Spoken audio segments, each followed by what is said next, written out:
Bonjour à tous, bienvenue sur le webinaire Groupe Plénitude pour les recouvrements de créances, finissant avec les retards de paiement. Le but aujourd'hui pour nous est de vous présenter une solution qui pourra vous aider à gérer ces retards de paiement dans vos sociétés. Pour cela, nous sommes aujourd'hui accompagnés par Alexis Réan et moi-même.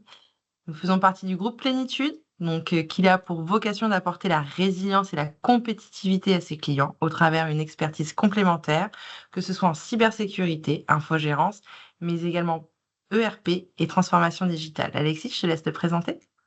Oui, bonjour à tous. Alors moi, Alexis Réan, du coup, je suis responsable consulting chez NRC Novages, donc du groupe Plénitude.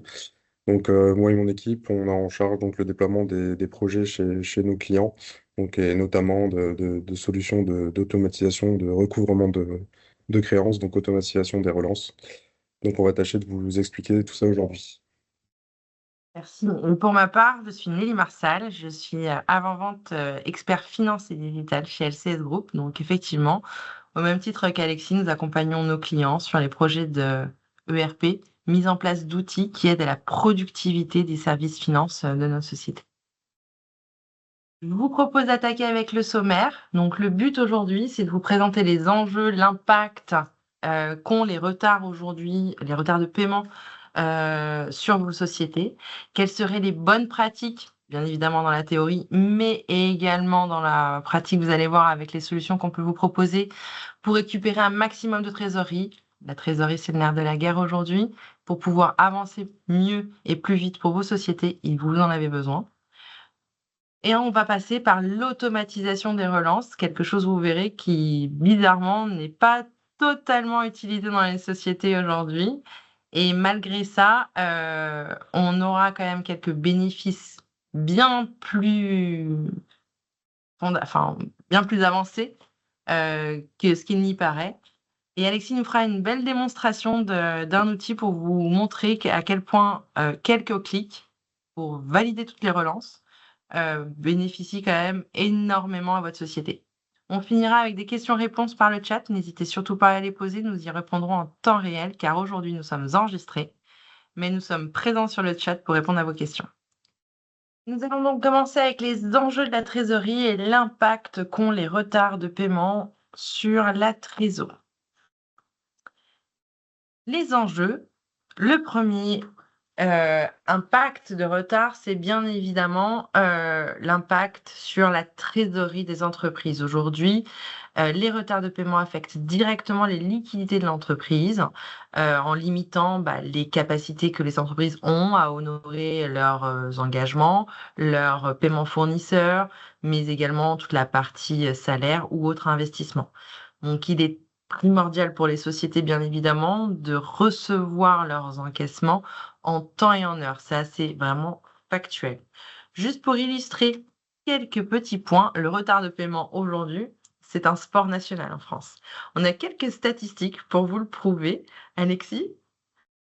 Oui, alors du coup, retard de moyen de paiement. Donc on a une stat du site lejournaldesentreprises.com qui nous indique que le retard moyen de paiement a progressé de 17,83 jours en 2024. Euh, on constate également que le montant de trésorerie dont sont privés les PME, ETI à cause des retards de paiement s'élève à 16 milliards. On a encore 56 milliards du coup le montant annuel du passage en perte pour créances impayées. J'avais oublié celle-ci. Et on retrouve également du coup un chiffre important, donc 10% seulement des entreprises qui relancent totalement leurs clients faute de temps. Donc c'est-à-dire 90% des PME qui ne les relancent pas, en tout cas dans leur globalité. Les Un stats qui petit, sont petit, effets. ouais, petit dernier chiffre qui n'est pas forcément dans la slide, du coup, plus de 50% des entreprises donc, règlent leurs fournisseurs avec entre 1 et 30 jours de retard. Quoi qu'il arrive, un impact direct sur la trésorerie des sociétés et ça, c'est indéniable. Et en fait, donc du coup, ces retards engendrent des conséquences potentielles, hein, qui sont la défaillance ou même les difficultés de trésorerie qu'on a, aussi également pu voir cette année, largement augmenter. Donc 85 des entreprises ont subi des retards de paiement aggravant leur défaillance aujourd'hui. Donc ce qui est assez énorme puisque le chiffre sur le dépôt de bilan en 2024 selon les statistiques qui ont été faites, sont 66 000 défaillances d'entreprises qui ont été en partie dues à ces défauts de trésorerie qu'ont également aggravé les retards de paiement. Donc ça reste quand même des enjeux un enjeu qui est primordial pour vos entreprises, c'est limiter au maximum ce retard de paiement, augmenter au maximum du coup le délai moyen pour le restreindre avoir un DSO optimum. Et pour ça, nous avons bien évidemment les bonnes pratiques pour pouvoir récupérer votre trésorerie. Imaginez-vous bien qu'on n'est pas là juste pour vous alarmer, mais également pour vous proposer des solutions pour pouvoir récupérer votre trésorerie le plus, on va dire, facilement possible et de façon la manière la plus productive pour vous. Donc les bonnes pratiques, dans un premier temps, c'est suivre régulièrement les paiements. Identifier rapidement les retards, prendre les mesures proactives pour y remédier, bien évidemment, donc une mise à jour régulière de la comptabilité. Je sais que des fois, c'est pas facile. Néanmoins, si vous avez aujourd'hui la possibilité de regarder une fois par semaine, voire tous les jours pour certaines sociétés, mais vos comptes de banque pour pouvoir immédiatement voir quels sont les encaissements que vous avez reçus, vous pourrez comme ça plus facilement pouvoir identifier quelles sont les créances en retard de paiement. Et donc ainsi, vous verrez pouvoir relancer vos clients et pourquoi pas être carrément en avance de phase, on va dire en alerte, en disant: «Ouh attention, vous avez quand même une facture qui arrive à échéance, mais ils ne sont pas encore en retard. Néanmoins, on pourrait déjà les alerter en disant, "On vous rappelle que vous devez nous payer"». Autre chose aussi, donc sur ce suivi, c'est relancer tous les clients. Effectivement, Alexis, tout à l'heure, vous en a parlé, on n'a que 10 des sociétés aujourd'hui en France, PME, ETI, qui relancent l'intégralité de leurs clients. Bien souvent aujourd'hui, de ce qu'on remarque sur les procédures en place sur les sociétés, on a uniquement, des relances clients qui sont faites, on va dire, sur, 15 à 20 du parc client. C'est-à-dire qu'on va se focaliser sur certains clients qui ont, on va dire, des factures à forte dette. Voilà, factures assez importantes pour pouvoir avoir un maximum de trésor qui arrive avec un minimum d'efforts. Néanmoins, si on regarde bien et en automatisant tout, eh bien, ce sont tous les autres clients qui ont des factures bien plus petites, qui généreraient une meilleure trésorerie pour vous et donc du coup une réduction, de cette défaillance de trésorerie qui est assez extraordinaire. Mais pour ça, faute de temps, on le fait pas et on pourra vous aider à vous proposer des solutions pour le faire et vous verrez, c'est assez, flagrant. Donc, comme on dit, les petits ruisseaux forment les grandes rivières. Exactement. Bien évidemment, on sait tous aujourd'hui qu'en France, on aime beaucoup communiquer de façon, alors déjà proactive, mais également personnalisée. Donc vous verrez que cette Mmh. personnalisation sur les communications est quelque chose qui est, possible et c'est surtout en fonction, du niveau de retard, en fonction également, on va dire du score de votre client. S'il n'est jamais en retard et que là, on en a une qui est en retard, on pourrait avoir une communication différente auprès de lui que, d'un client qui lui, par contre, est très régulièrement en retard. Donc voilà. Ce qui améliore d'autant plus, c'est également l'efficacité de la relance. Si on sait communiquer, avec, la bonne, personnalisation au niveau des communications. Et donc bien sûr, tout ça, le mot qui est revenu très souvent sur ces, 3 grands thèmes, c'est l'automatisation des relances. Faute de temps, on relance pas tout le monde. Heu, le suivi régulier des paiements, faute de temps, on le fait pas forcément, automatiquement et là, pour le coup, on sait faire de la relance automatisée, personnalisée. Donc là, on a les 3 clés du succès pour pouvoir avoir un retour sur investissement. On Ok, va bon, passer à l'autre oui, pardon, excuse-moi. Vas-y, Alexis. je prends le ou tu te laisses parler ou je prends le relais, c'est comme tu veux. À toi, vas-y.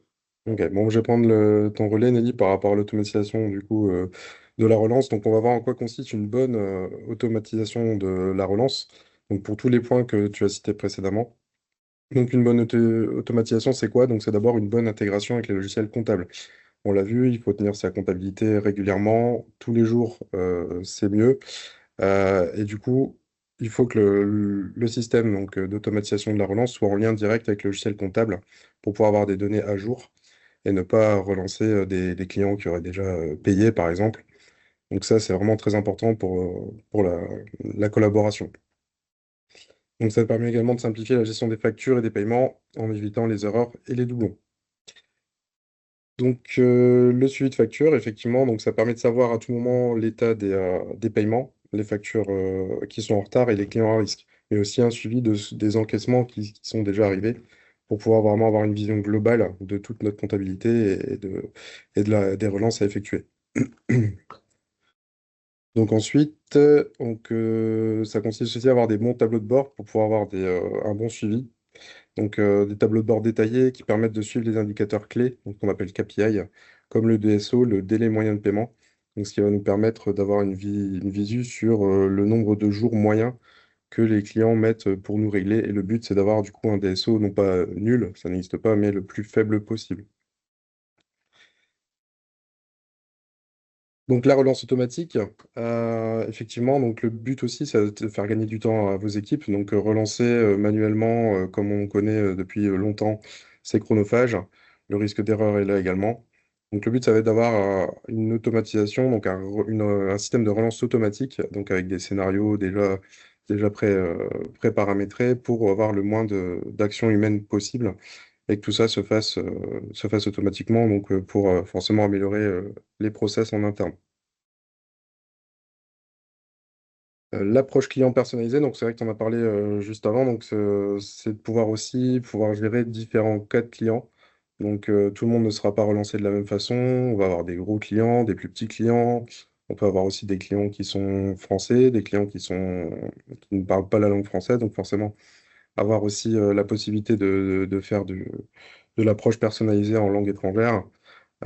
Et aussi avoir des scénarios différents en fonction de la typologie de client pour ne pas je dirais, relancer de la même façon tout le monde. Donc ça, c'est important aussi d'avoir ce critère-là. Et enfin, du coup, donc, le dernier point important, c'est la collaboration. Du coup, on sait que la relance, elle est forcément habituellement effectuée par les comptables. Donc là, le but aussi d'avoir une automatisation de la relance, c'est de permettre le travail collaboratif avec non pas que les comptables, mais les différents collaborateurs de la société jusqu'aux commerciaux qui vont pouvoir avoir un visu de l'encours client, de l'état de ses relances, de ses paiements, quand il va se déplacer chez lui pour faire du business. Donc vraiment permettre aux différents collaborateurs de l'entreprise de suivre et de gérer les factures ensemble pour optimiser l'encours du client. Merci beaucoup, Alexis. Du coup, effectivement, on a vu ce en quoi consiste l'automatisation. Maintenant, voyons quels sont les bénéfices de cette dernière. Donc, la première chose, c'est une visibilité complète de l'encours du client. Donc, comme tu disais tout à l'heure, Alexis, le fait de pouvoir avoir un outil collaboratif, euh, bien évidemment d'avoir une mise à jour régulière avec un suivi régulier, permet aux équipes de gagner jusqu'à 50% de temps. Pourquoi? Bah parce que la plupart des tâches administratives, comme tu le disais, hein, la relance manuelle, aller sélectionner le client, savoir comment je vais le relancer, tout ce que je faisais moi manuellement, aujourd'hui, on va pouvoir l'automatiser et donc du coup, je vais gagner plus de temps pour pouvoir analyser mon encours client plutôt que de traiter une relance. Et là, les collaborateurs vont pouvoir se concentrer sur des tâches à plus forte valeur ajoutée pour pouvoir avoir un impact plus productif sur cette gestion de l'encours client et donc du coup de la relance. Encore une fois, voilà, l'amélioration de la productivité, hein, on y revient, mais c'est une gestion optimisée des créances. Véritablement, permettre de réduire les retards de paiement en améliorant le DSO, et tout ça grâce à des outils qui permettent d'automatiser les tâches répétitives et administratives. La réduction des retards, donc là, forcément, ça reste un bénéfice. On améliore la trésorerie, On a donc du coup une meilleure gestion du prévisionnel également de trésorerie, ce qui vous permet d'avoir de la sérénité, de pouvoir, vous projeter sur éventuellement des investissements à faire, pourquoi pas ou autre. Mais en tout cas de pouvoir avoir une position de trésorerie plus fiable également, puisque du coup on a beaucoup plus de facilité à lire les retards à venir. Et donc voilà, l'amélioration de la trésorerie. Je me répète un petit peu effectivement, mais c'est très important parce qu'en fait, tout est lié à chaque fois. Et donc tout ça, va vous permettre de pouvoir gérer, facilement votre trésorerie avec l'automatisation des relances et donc bien évidemment, on maîtrise la communication auprès des clients puisque comme, le disait tout à l'heure Alexis, on a la possibilité de paramétrer de façon automatique les différents types de relances. Donc on parle de type de langue, bien évidemment. On ne va pas créer un client anglais avec une relance en français, mais également on ne va pas aller écrire le même texte de relance si c'est la première et donc du coup on est dans les 30 premiers jours de retard ou si ça fait plus de 90 jours que le client nous doit la facture. Et donc là, effectivement, on a ce qu'on appelle les différents niveaux pour pouvoir relancer les clients. Et la réduction des erreurs qui parle d'automatisation, parle également du coup de fiabilisation de règles de gestion. C'est plutôt simple d'application. L'erreur est humaine, on le sait. On pourrait très bien aller relancer un client de niveau 4, mise en demeure, pourquoi pas. Et alors que non, c'était, c'était sa première relance à prendre. Donc oui, bien évidemment, on a une réduction, de ces erreurs et donc du coup, une meilleure maîtrise de la communication et ce qui va, du coup, permettre un climat de confiance avec, votre client et donc du coup, de favoriser une relation commerciale durable. Donc quelques bénéfices mesurables, bien évidemment, avec tout ce qu'on vient de vous dire. On a 100 de vos clients qui sont relancés, débiteurs, hein, bien évidemment, pas ceux qui ont déjà payé. 30 de gains de trésorerie grâce à justement à ces 100 de débiteurs relancés, ça vous génère 30 de gains de trésorerie pour 50 de gains de temps, ce qui est assez, mesurable dans le temps, pour vous, vous verrez et au niveau des équipes également. Je vous propose maintenant, du coup, de passer à une démo pour que vous puissiez également, voir comment ça peut se processiser dans un outil et là, je laisse, la main à Alexis. Vas-y. Donc on va juste devoir changer d'écran. Il faut que ce soit toi qui partages l'écran, Ouais. Alexis. Donc, je vais vous présenter une solution donc, qui est proposée par le groupe, donc édité par Clearnox, ici qui est connecté donc, avec une base Sage, mais qui peut être connecté avec d'autres ERP. Donc, comme vous le voyez, on est sur un logiciel complètement SaaS, hein. Je suis sur une page internet, tout simplement, donc c'est accessible de partout. Il n'y a pas besoin d'être dans les locaux de l'entreprise pour pouvoir accéder à l'outil. Euh, on est vraiment sur une solution full SaaS. Donc, la page, là, je vous ai mis du coup sur la page d'accueil. Donc, la page d'accueil doit vous présenter des KPI, des tableaux de bord précis afin de vous donner une vision d'ensemble globale sur l'état des relances à effectuer, des enquêtes, des encours clients, etc. Donc, ici, on a bien une page qui vous récapitule donc ce que les clients vous doivent, notamment ici. Donc on voit donc les clients ce qu'ils vous doivent donc en retard ou à venir. Donc ce qui est déjà échu et ce qui est encore à venir. Donc vous avez un KPI sur cette partie-là. On retrouve également notre délai moyen de paiement, donc notre DSO, notre fameux DSO dont on parlait tout à l'heure, donc de 97 jours, qui est déjà assez élevé là, sur ma base de démo. Euh, donc on va retrouver également ce qu'on appelle l'objectif cash. Donc c'est un KPI de la solution donc, qui vous permet de voir mensuellement, donc sur les 3 prochains mois à venir, l'état des encaissements et des retards de paiement. Juste en dessous, on va retrouver donc, sur le qui vous doit quoi, donc un top 10 des clients qui ont des échéances en retard. Euh, on va retrouver également comment vous êtes payé juste en dessous. Donc ça vous permet également, on avait parlé tout à l'heure de personnalisation de clients. Donc là, par exemple, ici, j'ai des clients de type export, grand compte, interne et standard. Ça va vous permettre de catégoriser donc, du coup, les paiements en fonction de la typologie du client. et de son mode de paiement également. Et donc ensuite, on va retrouver ce que nous, on va donc réaliser pour relancer le client. Donc le montant à relancer et ce que je dois faire. Donc ici, on voit par exemple dans cette base-là que j'ai 15 appels téléphoniques à effectuer, je n'ai aucun courrier à envoyer, ce qui est plutôt bien, et 83 emails à envoyer. Donc tout ça, c'est configuré en fonction de scénarios de recouvrement, donc ils vont pouvoir être personnalisés en fonction des typologies de clients.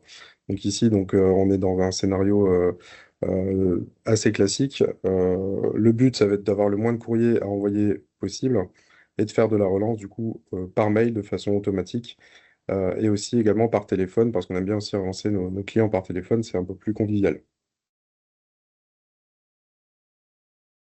Alors, j'ai une première question pour toi, Alexis. Vas-y, je t'écoute. Est-ce que c'est ce tableau de bord dont on a parlé tout à l'heure, donc ce tableau de bord, est-ce qu'il est accessible depuis une version mobile? Je suis un téléphone, je suis dirigeant de société, est-ce que je peux accéder à Alors, cet écran juste pour avoir justement voilà, mes KPI? on peut y accéder depuis le mobile. Alors, s'il y a quelque chose dont je n'ai pas parlé également, on va avoir ce qu'on appelle un cache reporting. Donc, c'est tous les jours, un utilisateur de la solution va pouvoir recevoir un mail avec ces différents tableaux de bord, donc avoir une vision d'ensemble. Donc, ça, c'est bien pour un dirigeant, par exemple.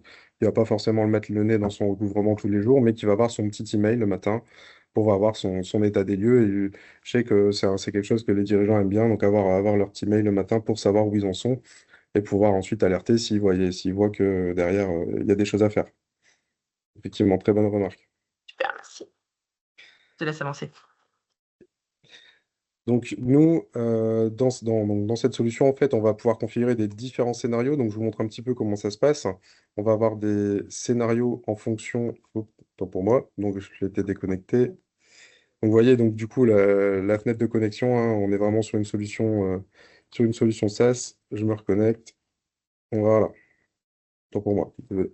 Donc du coup, les différents scénarios qui ont été paramétrés dans la solution. Donc on a des scénarios en fonction des catégories, ce qu'on appelle les profils ici de clients, les clients standards, export, interne et grand compte.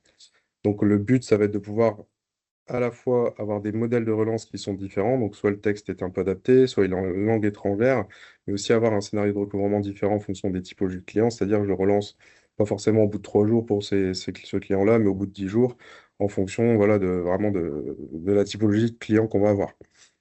Donc, on a ce qu'on appelle pour chaque scénario et pour chaque profil un type de scénario avec email et sans email. Donc, parce que bah, forcément, la base de données derrière, on n'a pas forcément les emails de tous nos contacts. Donc, on prévoit aussi de pouvoir faire un scénario de relance sans email, même si le but, c'est forcément, là, on voit que c'est bien fait. Dans mes clients sans email, j'en ai pas. Donc, c'est que j'ai bien renseigné ma base et derrière, ils vont pouvoir être relancés par email. Donc là, on est bien d'accord. Pardon, je me fais l'avocat du diable. On est bien d'accord. Je suis connectée à ma base de données, à mon ERP financier Tout à fait. Donc pour là, mes clients. voilà, là, on est connecté sur une base Sage. Donc en fait, comme c'est du SaaS, on a juste un petit connecteur qui est installé sur le serveur du client, qui est connecté à la base SQL. Et derrière, donc on a une synchronisation qui va pouvoir être planifiée ou une synchronisation qui peut être lancée à la demande pour pouvoir avoir les données de la compta à jour. Donc effectivement, là, on a des données qui reflètent exactement la comptabilité. Donc, d'où l'intérêt d'avoir une comptabilité qui est bien maintenue et suivie. Le suivi. Tout à fait. Donc on en revient toujours au même, hein. Euh, du coup, donc dans un scénario standard, hein, là on est dans un client standard avec email, je ne vais pas passer sur tous les scénarios, mais voilà, on a dans ce qu'on appelle de la prévenance, donc tout ce qui arrive avant l'échéance, donc on va alerter le client sur son échéance qui arrive dans les prochains jours. Donc là, par exemple, 8 jours avant l'échéance, on envoie un email avec un modèle d'email prévenance pour l'alerter, voilà, attention, ces factures arrivent à échéance. Ensuite, on a ce qu'on appelle les relances, donc relance 1, 2, 3, 4, 5, on peut aller jusqu'à 5 ici donc qui vont être envoyés à un nombre de jours prédéfini et par un média prédéfini également. Donc là, par exemple, dans l'exemple, on fait la première relance 8 jours après l'échéance par email avec un modèle standard. La relance 2, on a choisi pour cette société-là de faire une relance par téléphone. Donc là, la première relance par mail n'a pas fonctionné, on téléphone au client et on va voir après dans l'interface comment on peut mettre ça en pratique. Relance 3 téléphone, relance 4. Bon, là, ça fait quand même un petit moment. Le client, on lui envoie encore un email, mais peut-être un peu tourné différemment, un peu moins gentil, etc. Et la relance 5. Bon, là, on est sur de la, pardon, c'était de la voie postale. Donc la relance 4 était déjà en mode voie postale. Donc là, on est plus sur un courrier qui pourrait être une mise en demeure ou des choses un peu plus sérieuses. Et donc, on a aussi également en possibilité, donc toutes ces actions sont activables, désactivables. On n'est pas obligé de les utiliser, mais on a aussi la possibilité d'envoyer une lettre de remerciement donc, au client une fois qu'on a reçu son paiement. Donc, c'est pas mal apprécié, donc c'est vrai que c'est pas mal utilisé. Donc, comment ça se concrétise? Donc, en gros, bah, la personne chargée du recouvrement va se connecter le matin, donc sa compta est à jour, il a fait sa synchronisation. On peut agir donc de différentes manières. Je vais vous montrer la plus simple, la plus utilisée. On agit par scénario. Donc, en fonction des scénarios qui ont été pré-paramétrés, donc on va avoir nos actions à effectuer dans la journée. Donc ici, on voit que j'ai 16 appels à effectuer, 2 courriers à envoyer et 84 emails à envoyer. Donc le principe de l'automatisation, c'est que tout va être pré-paramétré. Je pourrais limite appuyer sur le bouton, tout s'envoie tout seul. Donc ça, c'est à l'appréciation de l'entreprise. Est-ce qu'elle veut quand même avoir un contrôle sur ce qui est envoyé, etc. Ce qui est quand même préférable dans certains cas. Donc si je me mets, admettons, sur la relance 1 à J+8, donc j'ai 62 clients à relancer. Je me positionne, donc lui, il me présélectionne les 62 clients à relancer et je vais pouvoir sélectionner, désélectionner les clients sur lesquels je vais intervenir ou pas intervenir. Donc, on est vraiment dans de la personnalisation de la relance, même si derrière tout est automatisé une fois qu'on a fait notre premier pré-contrôle. Donc là, admettons, je désélectionne tout le monde, je vais relancer que ce client-là. Je peux lui envoyer directement un mail pour un montant total de 72 euros sur le modèle qui a été prédéfini. Donc le modèle, je ne vous l'ai pas montré. Je vais revenir dessus. Donc, c'était un modèle donc standard avec email relance 1. Donc on est sur ce type de mail qui est entièrement personnalisable. Donc on a une dizaine, une quinzaine de tableaux accessibles donc qu'on va pouvoir définir. Ensuite, c'est du texte, donc on peut nous-mêmes modifier le texte, mettre des tags, etc. pour vraiment personnaliser la relance au maximum. Mettre le logo de la société, etc. C'est des demandes qui reviennent souvent. Hop, je reviens sur mon dire par scénario. On va pouvoir également donc ajouter donc ce qu'on a vu tout à l'heure, donc un bon outil de relance, c'est un outil qui est collaboratif. Donc là, par exemple, on sait bien, j'ai fait mes relances par email, etc. Il va jouer avec mes niveaux de relance en fonction de où j'en suis. On va pouvoir également, par exemple, pour tout ce qui est appel à effectuer, j'ai des relances à effectuer qui concernent des relances 2, donc ce sont des appels. Donc j'accède à ma liste de sélection, même principe que pour le mail. Je me dis, ok, tout est ok dans ces clients-là, j'en ai pas que je dois pas relancer, j'accède à la sélection. Donc là, je reviens sur ma fiche client. Donc la fiche client, peu importe donc le client sur lequel j'accède, elle va me présenter l'état détaillé de l'encours du client, donc les sommes en retard, les sommes à venir et aussi les sommes qui ont été payées. Donc on voit ce qu'il nous a déjà payé, on voit ce qu'il nous doit et donc on a son DSO personnalisé. Donc tout à l'heure, on a vu le DSO global, là on voit le DSO du client. Et derrière, on va retrouver toute sa situation de compte, donc toutes les factures qu'il nous doit. Donc là, on est sur un filtre non lettré. Donc là, on voit que par exemple, il nous doit une facture en mode de règlement chèque pour un montant de 994,97 euros. Je dois le relancer aujourd'hui par téléphone. Donc ce que je fais, bah, là, il n'y a pas de miracle, hein. Je prends mon téléphone, j'appelle le client, je vois où est-ce qu'on en est, etc. Et donc, je vais pouvoir agir directement sur la fiche du client pour ajouter des commentaires, dire où est-ce qu'on en est. Donc, on peut ajouter des commentaires sur la fiche directement du compte, on peut ajouter des commentaires, une note sur l'échéance en question. Si il m'a promis, il me dit, bah ok, cette facture-là, je promets de la régler sous 10 jours, je peux aussi venir affecter donc une promesse en disant, ok, il a prévu de nous régler la facture dans 10 jours. Ça va apparaître aussi au niveau du suivi des étapes. Et surtout, si c'est promis, donc si il promet par exemple de me lancer dans 15 jours et que dans 10 jours j'ai ma relance 3 qui arrive, bah, il va pas la prendre vu qu'il y a une promesse qui existe. Je pense que j'ai anticipé ta question. Voilà. Donc il va pas me relancer inutilement le client qui nous a déjà promis pour pas le frustrer. Et voilà. Donc c'est vraiment fait dans ce sens-là. Est-ce que du coup, bien souvent, on a dans les sociétés, où c'est le service compta ou des fois c'est même, le service commercial qui relance ses clients parce qu'ils l'ont eu au téléphone pour une raison X ou Y et puis finalement, ils en ont touché 2 mots. Est-ce que même, des profils de type commerce peuvent accéder, Mhm. outils de recouvrement pour pouvoir prévenir du coup la compta et éventuellement, voilà, éviter une communication maladroite, parce que, bah, du coup, on a déjà eu, la discussion avec les clients. Ben, tout à fait, c'est justement tout l'utilité de l'aspect collaboratif de la solution, c'est qu'on va pouvoir donner accès à la solution rien qu'en consultation, donc par exemple à des profils type commerciaux qui vont pouvoir consulter, donc ce que je disais tout à l'heure, j'évoquais les commerciaux qui se déplacent chez leurs clients, qui ont un aperçu de l'encours de la situation du client en direct, et ils n'ont pas besoin d'être connectés sur un ordinateur de la société, on voit que c'est du SaaS, ils y accèdent de n'importe où, on leur donne les droits en consultation, ça peut être aussi filtré sur leurs commerciaux pour pas qu'ils voient les commerciaux, leurs clients, pardon, pour pas qu'ils voient les clients des collègues commerciaux. Donc vraiment, là, on est vraiment sur le top du collaboratif, hein. Ils vont pouvoir nous rajouter des petites notes sans devoir passer par Teams ou par des mails, des appels. Et voilà, l'information est centralisée, accessible par tous. Donc effectivement. Alors, du coup, moi, j'ai ma petite casquette, parce que je suis très RFE, Alexis. Heu et donc là, je vois le petit cône, facture. Mhm. Est-ce qu'on est connecté également et est-ce que demain on arrivera à récupérer, bah, de la PDP éventuellement choisie, que j'aurais choisie? Est-ce que j'arriverai à récupérer l'image de ma facture pour pouvoir relancer, mon client, donc en 2026, avec, la pièce jointe de ma facture ou même déjà aujourd'hui, si, j'ai, la possibilité d'annexer en pièce jointe sur l'outil, directement la facture? Oui, tout à fait. Alors c'est vrai que c'est quelque chose qui revient souvent quand les relances sont effectuées. Bon, on reçoit un mail en réponse en disant alors mauvaise foi, pas mauvaise foi, on ne sait pas. La facture, je ne l'ai pas, merci de me la renvoyer. Donc au final, on perd cet intérêt de l'automatisation puisque derrière, on doit réintervenir manuellement pour envoyer les factures, etc. Donc oui, effectivement, tu as bien vu donc le petit bouton facture. Donc ici, euh, aussi bien la personne chargée du recouvrement que le commercial, enfin toute personne qui a accès à la solution vont pouvoir consulter les factures en cours, donc les factures en question du client, mais également on va pouvoir aussi les intégrer directement dans les modèles de relance.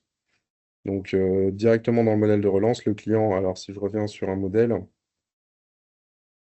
qui j'espère qu'ils sont tous mis, je ne sais pas s'ils sont paramétrés en ce sens ou pas, voilà si. Donc en dessous du tableau, là, vous avez un petit bouton, donc du coup, accéder et payer vos factures. Donc au moins accéder à la liste des factures qu'ils vont pouvoir consulter directement dans le mail qu'ils reçoivent et donc tomber directement sur la facture et savoir de quoi on leur retourne. Donc effectivement, c'est déjà en place et forcément, bon, ça sera l'objectif aussi pour la facturation électronique. Oui, donc du coup, un gain de productivité immédiat puisque, du coup, on relance le client et il ne peut plus nous dire: «J'ai pas reçu la facture», il y accède directement depuis la relance pour Effectivement, pouvoir, éviter de solliciter les équipes, chez nous, pour le renvoyer encore un mail. exactement. Donc d'où l'intérêt aussi de la facturation électronique qui va permettre d'éliminer tout ce critère mauvaise foi qu'on connaît tous, hein, forcément quand on fait de la relance. On commence à teaser un petit peu du coup la le webinaire du 20 mars sur la réforme. Allez, c'est parti. Rendez-vous le 20 mars, du coup, pour la suite. Eh bien, super, merci beaucoup Alexis pour la démo. Donc, voilà, une petite démo, sur un des outils, donc bien évidemment que le groupe Plénitude, maîtrise forcément, qui vous permet, voilà, de faire cette partie d'automatisation de recouvrement de créances. On vous propose, si vous le souhaitez, de télécharger le guide, donc voilà, qui va récapituler un petit peu, tous les bienfaits de cette automatisation. Pourquoi sortir d'Excel? Vous allez voir, ça peut être pas mal. En tout cas, donc voilà, vous pouvez scroller juste, en dessous de la réunion aujourd'hui pour pouvoir le télécharger et vous avez également, vous verrez après sur le côté la possibilité de vous inscrire, donc on vient de le teaser, au webinaire du, 20 mars, sur la partie, réforme sur la facturation électronique et on mettra à disposition également le replay, d'aujourd'hui, pour, n'hésitez pas, voilà, à le partager, à le revoir, à le revisionner, et à cliquer dessus pour pouvoir être contacté si besoin. Des questions? Si vous en avez, pareil, n'hésitez pas à nous contacter, on est à votre disposition. Donc vous avez ici l'adresse, mail de contact. On vous rappellera ou écrira de nouveau, pour, pouvoir, vous répondre à vos différentes questions. Et pour ceux qui nous entendent, en direct. Du coup, n'hésitez pas à poser les questions sur le chat. On se fera un plaisir de vous y répondre dans la foulée. Donc, merci beaucoup, Alexis. Merci à toi. On se donne rendez-vous pour le prochain webinaire le 20 mars à 9 heures. Donc, facturation électronique, anticipez la réforme et faites les bons choix. Vous pouvez vous y inscrire dès à présent, comme je vous le disais, juste en dessous ici. Sinon, c'est aussi également disponible à l'inscription sur notre chaîne Webikeo, groupe Plénitude. Donc, n'hésitez surtout pas. Merci encore à tous de votre écoute. Bonne fin de semaine, bon courage et merci Alexis. Merci, à bientôt. Au revoir.